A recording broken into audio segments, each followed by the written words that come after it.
IFM News. IFM News. IFM News. Lokal.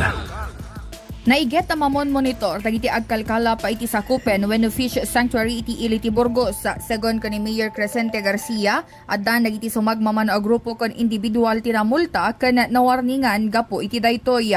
Kinunana adda iti ordinansa iti ili mainaiga iti Pannakaiparit ti panagkalap iti kabaybayan as sakupen iti Burgos.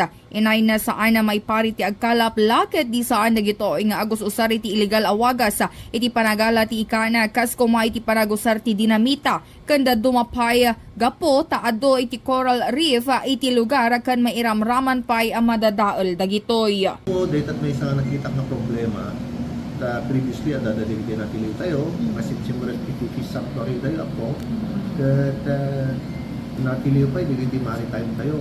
Kadamat hindi nakaswan, hindi na multa.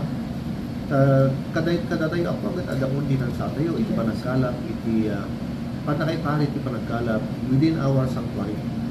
At adamat nga tahan, nakatamat ako, iti kabangibang na lugar, kat nasarred ka, at iti ko na tayo na multa, nawarningan ka, at isamudan doon. Sa kapulingan doon maulit yan. Hanggang kay parit.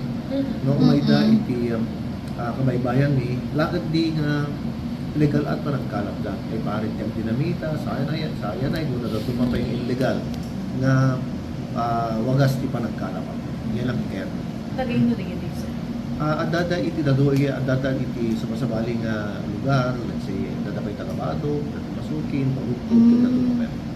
Inbatad ti Mayor at daragiti tagabado kapasukin na kan pagudpod ang nakasuan na multa kan napakdaaran gapo iti illegal a panagkalap iti Burgos. Mangnamnaman ni Garcia saan na maulit pay iti kapada a pasamak.